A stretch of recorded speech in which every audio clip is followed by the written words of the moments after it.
Bien-aimés, que le Seigneur vous bénisse de votre patience au nom de Jésus. Amen. Sans plus tarder, nous allons ouvrir notre Bible dans Deutéronome chapitre 16. Et on va lire à partir du verset 13 à 17. Deutéronome chapitre 16, verset 13 à 17. Je lis au nom de Jésus. Lorsque vous aurez terminé de battre les céréales et de presser le raisin, vous célébrerez pendant 7 jours la fête des huttes. Vous en ferez une fête joyeuse, vous, vos enfants, vos serviteurs et vos servantes, ainsi que les Lévites, les étrangers, les orphelins, les veuves qui vivent parmi vous. Cette fête en l'honneur du Seigneur votre Dieu durera 7 jours dans le lieu qu'il aura choisi. Réjouissez-vous pleinement, car le Seigneur vous accordera d'abondantes récoltes et le succès dans tout ce que vous entreprendrez. Chaque année, tous les hommes de votre peuple iront donc se présenter 3 fois devant le Seigneur, votre Dieu, dans le lieu qu'il aura choisi. Lors des fêtes des pains sans levain, de la Pentecôte et des huttes, ils n'iront pas au sentier du Seigneur les mains vides. Mais chacun apportera une offrande en fonction des moyens et à la mesure des bienfaits que le Seigneur votre Dieu lui aura accordés. Amen. Amen. Nous lisons également Lévitique chapitre 23, du verset 9 à 11. Je lis au nom du Seigneur Jésus-Christ. Lévitique chapitre 23, 9 à 11. Le Seigneur dit à Moïse de communiquer aux Israélites les prescriptions suivantes. Quand vous serez entrés dans le pays que je vais vous donner et que vous y ferez la moisson, vous apporterez au prêtre la première gerbe que vous récolterez. Le prêtre me la présentera solennellement le lendemain du sabbat, afin que vous obteniez ma faveur. Amen. Nous allons prier. Éternel notre Dieu, notre Père, nous venons de lire ta parole. Nous te supplions, Saint-Esprit, de venir interpréter cette parole pour nos cœurs, afin que cela porte des fruits au nom de Jésus. Seigneur, je m'abandonne à toi, comme un instrument inutile, afin que la chair ne serve de rien, mais que l'Esprit fasse tout ce qui est nécessaire pour que le peuple de Dieu soit édifié ce matin au nom de Jésus. Merci éternel, parce que tu es présent, et ta présence qui est lumière chasse toute espèce de ténèbres au nom de Jésus. Amen.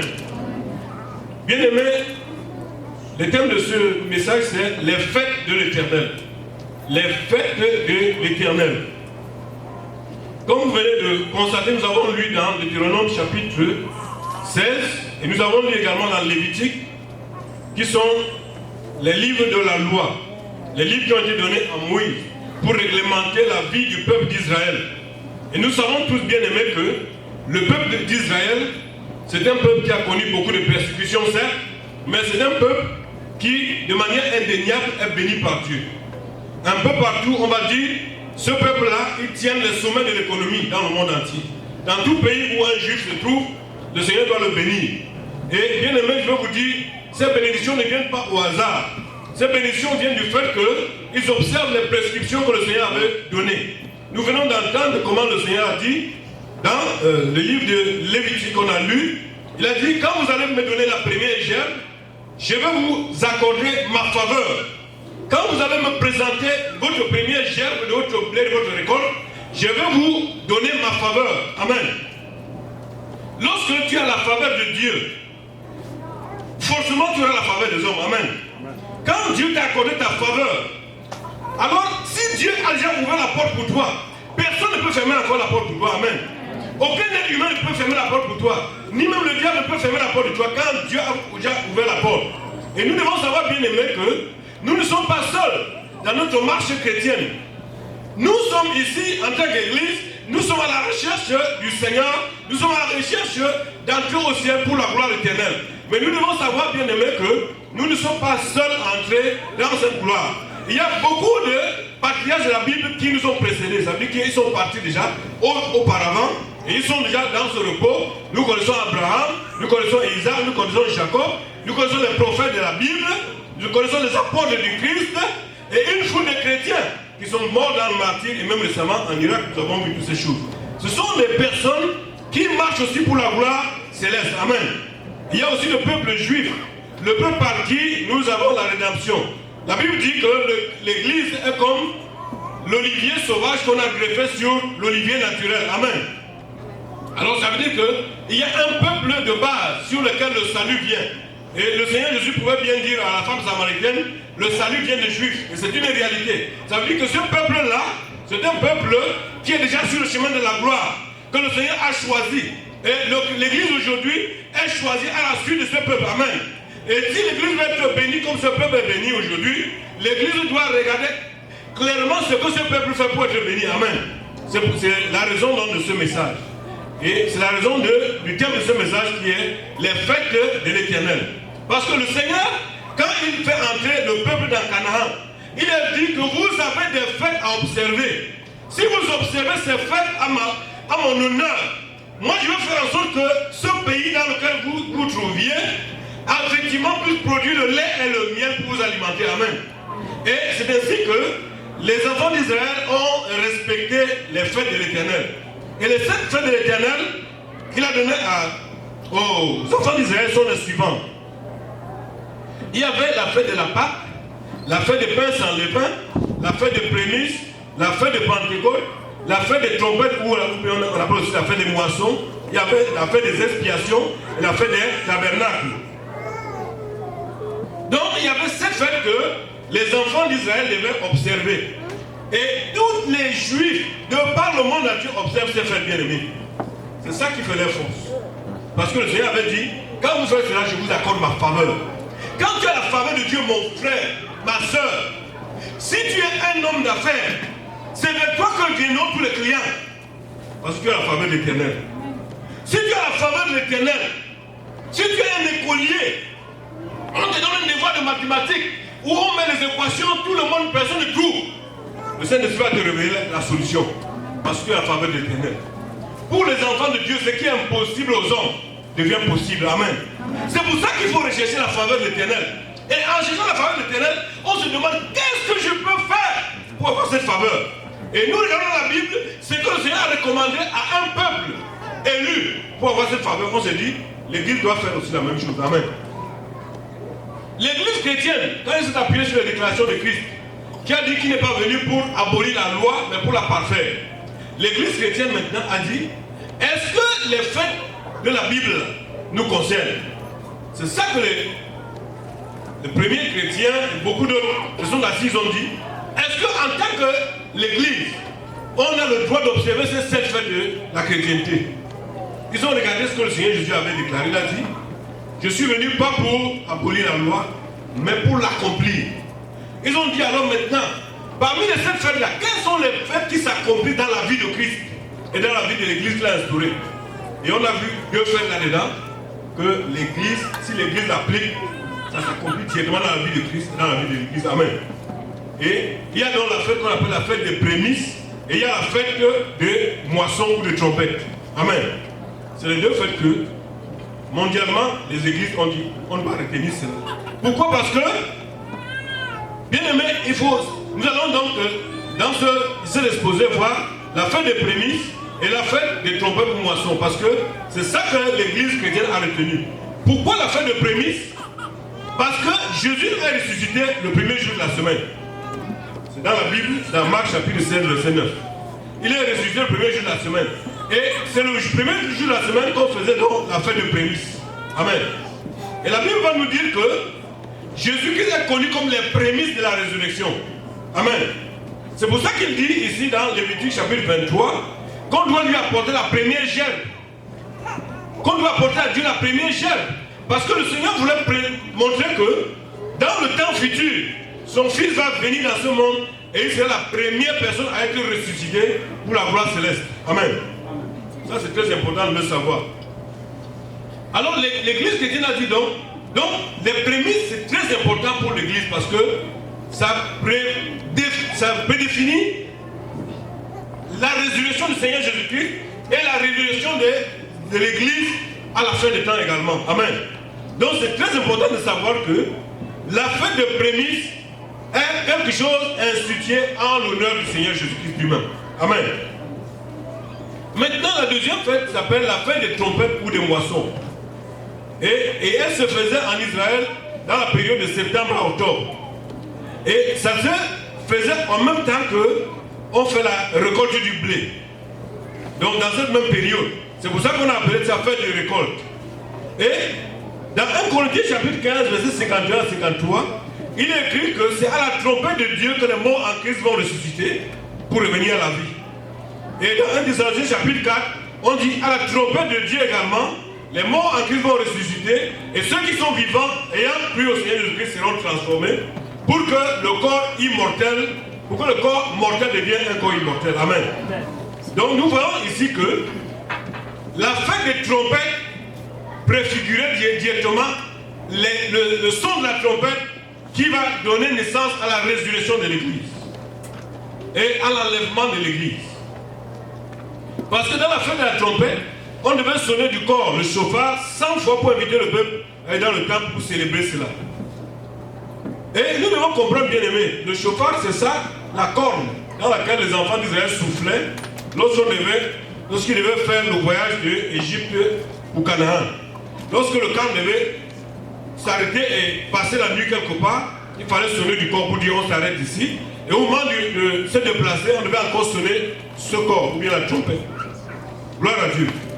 Il est écrit donc que, à la trompette de Dieu, si le chrétien est vivant à l'époque où Jésus vient, le corps est transformé. Amen. C'est pour ça que nous avons une espérance bénie. Bien aimé, lorsqu'on met un chrétien et un non-chrétien, on ne peut pas voir la différence entre eux physiquement, mais spirituellement, il y a la différence.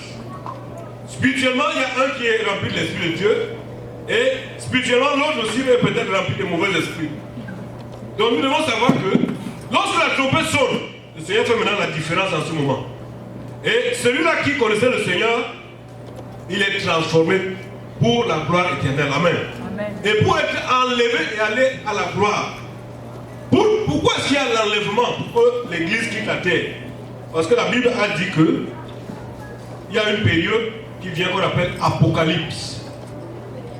Allez dans tous les dictionnaires, regardez l'explication du mot Apocalypse. Apocalypse veut dire le chaos, désordre total, guerre totale. C'est ça que ça veut dire Apocalypse.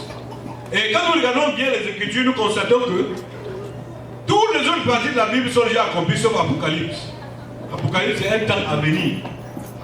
Et les gens qui ont fait beaucoup d'analyses géopolitiques dans le monde disent qu'il y aura une troisième guerre mondiale, une guerre nucléaire. Et quand on constate alors ces choses, à la lumière des Saintes Écritures, on sait pourquoi le Seigneur a dit qu'il doit enlever l'Église. Parce qu'il n'y a pas un endroit où il y a la sécurité en ce moment.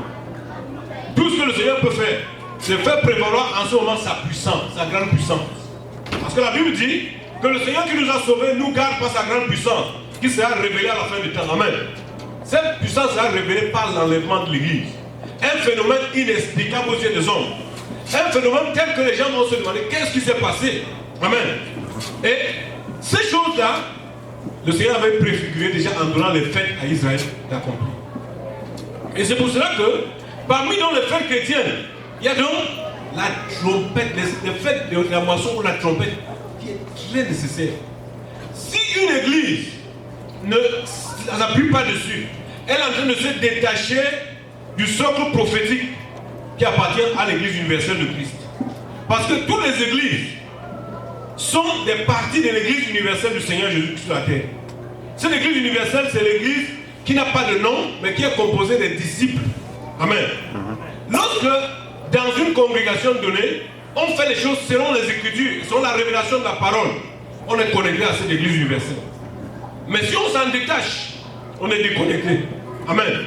C'est pour ça que ce que l'église doit faire, c'est accomplir ce qui est dans les Écritures pour demeurer dans la pensée de Dieu. Amen. Donc, nous devons comprendre, bien aimés, que la fête des trompettes ou des moissons est très importante pour une église. Parce qu'en le faisant, le chrétien est en train d'accomplir une prophétie biblique pour dire, nous aussi, nous serons de l'enlèvement. Amen. Nous, ils sont en train de dire, pendant que cette trompette va sonner, nous allons prendre part à cette activité. Pendant qu'ils observent cette fête, ils sont en train de dire, d'une manière prophétique, que nous ne serons pas laissés en arrière. Amen. Ça c'est très important. Nous devons savoir bien que quand le Seigneur utilise quelqu'un dans la prophétie pour annoncer un jugement, ce jugement ne concerne pas la personne. Amen.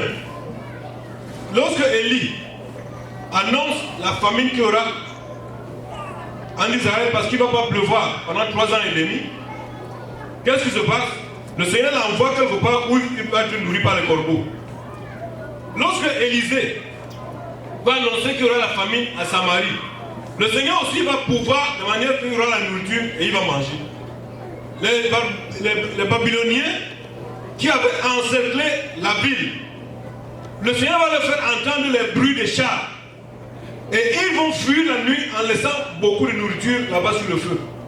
Les lépreux qui étaient hors de la ville, parce que les lépreux n'habitent pas là où il y a les personnes en bonne santé, comme on parlait d'Ebola là, c'est la même chose avec les lépreux.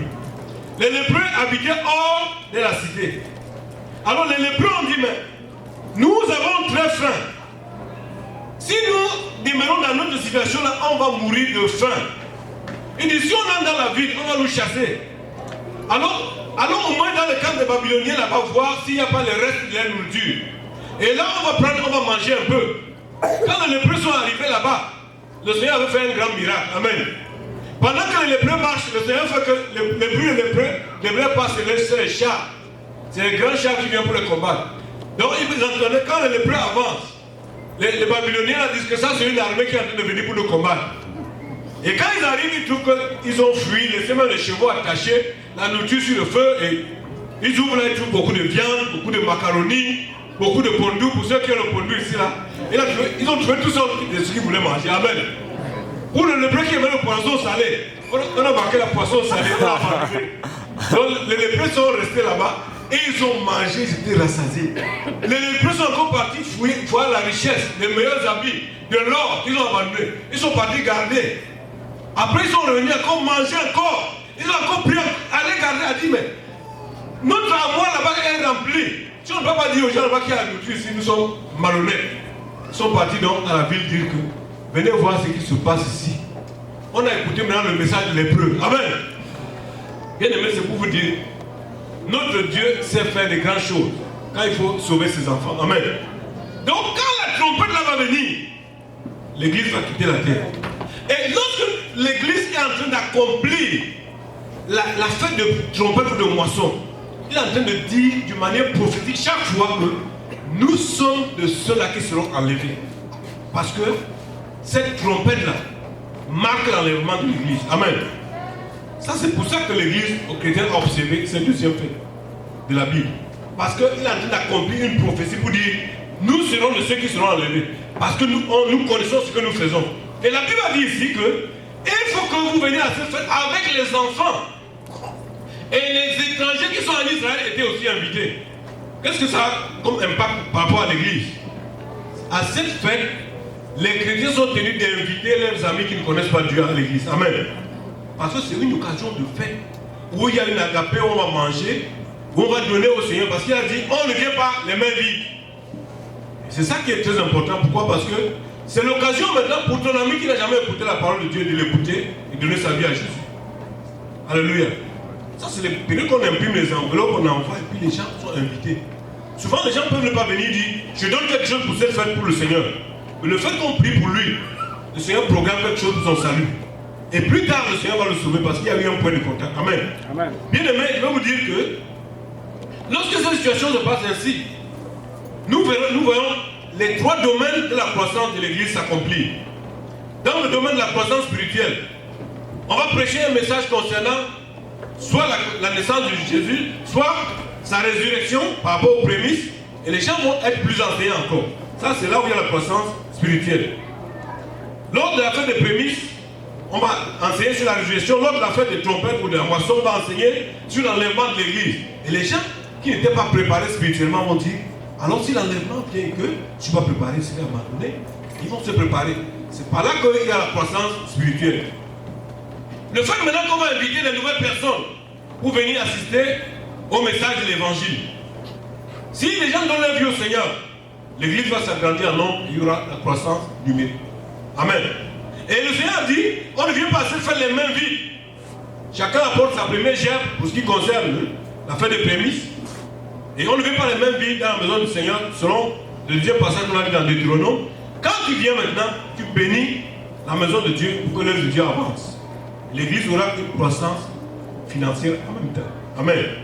C'est pour ça que quand l'église chrétienne a fait cette analyse, elle a dit non, c'est important pour que l'œuvre de Dieu avance, que cette phase soit observée. Parce que nous sommes dans une dimension prophétique, nous sommes en train d'accomplir une dimension prophétique, et nous sommes en train d'accomplir les 3 domaines de la croissance de l'église. Amen. Donc c'est pour ça, bien aimé, que nous ne devons pas être du reste par rapport à ce que l'église universelle est en train de faire. Et j'aimerais donc bien aimé que nous puissions nous lever et nous allons prier par rapport à cette fête. Nous allons demander au Seigneur de nous aider à participer à cette fête en bénissant sa maison avec nos ressources afin d'être bénis en retour parce qu'il a dit qu'il va nous accorder sa faveur. Amen. Je ne pense pas qu'il y a une personne ici qui n'aimerait pas avoir la faveur de l'Éternel. Toute personne aimerait avoir la faveur du Seigneur. Quand tu as sa faveur, tout ce que tu entreprends réussit. Tu frappes à toutes les portes, on t'ouvre la porte. Alors c'est une bénédiction. Nous allons nous tenir debout, on va prier, bien aimé. Vous allez juste répéter après moi. Oh Dieu, aide-moi Seigneur, à participer à tes fêtes, en bénissant ta maison, avec mes ressources, afin d'obtenir ta faveur et d'être béni en retour. Au nom de Jésus. Commence à prier pour remercier le Seigneur, parce qu'il va t'aider à prendre part à cela pour que tu sois béni et que tu aies sa faveur. Seigneur, nous te remercions. Aide-nous, Seigneur, notre Dieu, à participer à tes fêtes, afin que notre Dieu nous accorde ta faveur et ta multiples bénédictions. À toi l'honneur, la magnificence, la gloire, Seigneur, dans le nom du Seigneur Jésus-Christ. Nous avons prié. Amen. Que le Seigneur vous bénisse au nom de Jésus. Amen.